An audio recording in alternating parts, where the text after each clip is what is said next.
ஜல்லிக்கட்டு நடத்த நிரந்தர சட்டம் கொண்டுவர கோரி போராட்டம் நடத்தி வந்தவர்களில் ஒரு தரப்பினர் கடந்த 23ஆம் தேதியன்று வன்முறையில் இறங்கியதால் போலீசார் தடியடி நடத்தினர்.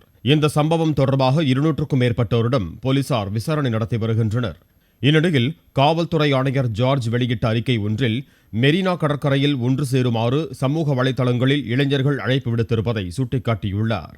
இதனை நம்ப வேண்டாம் எனவும் மெரினாவில் சட்டவிரோதமாக கூடுவதற்கு தடை உள்ளதாகவும் அவர் கூறியுள்ளார். பொது அமைதிக்கு குந்தகம் விளைவிக்கும் வகையிலும் சமூகத்திற்கு விரோதமாகவும் செயல்படுவதை தடுக்கும் வகையிலும் 144 தடை உத்தரவு பிறப்பிக்கப்படுவதாகவும் மெரினா, மயிலாப்பூர், ஐஸ் ஹவுஸ், பட்டினப்பாக்கம், திருவல்லிக்கேணி, அண்ணா சதுக்கம் ஆகிய காவல் நிலையத்திற்குட்பட்ட பகுதிகளில் இந்த உத்தரவு இன்று முதல் 15 நாட்களுக்கு அமலில் இருக்கும் என்றும் ஆணையர் தெரிவித்தார்.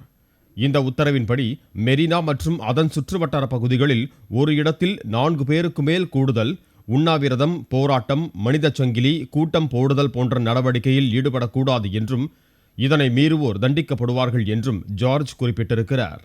அதே நேரத்தில் குடும்பத்துடன் ஓய்வு எடுப்பதற்காக வருபவர்கள் மற்றும் நடைப்பயிற்சி மேற்கொள்வோருக்கு எந்தவித தடையும் இல்லை என்றும் இந்த உத்தரவுக்கு சென்னை மக்கள் அனைவரும் போலீசாருக்கு ஒத்துழைப்பு தருமாறும் காவல் ஆணையர் கேட்டுக் கொண்டிருக்கிறார். இதனிடையே மெரினா கடற்கரையில் தடை உத்தரவு பிறப்பிக்கப்பட்டதை அடுத்து அங்கு பாதுகாப்பு பலப்படுத்தப்பட்டுள்ளது. சட்டம் ஒழுங்கு, ஆயுதப்படை ஆகியவற்றை சேர்ந்த 350க்கும் மேற்பட்ட காவலர்கள் அங்கு பாதுகாப்பு பணியில் ஈடுபட்டிருக்கிறார்கள். விவேகானந்தர் இல்லம் அருகே தற்காலிக போலீஸ் கட்டுப்பாட்டு அறையும் அமைக்கப்பட்டுள்ளது.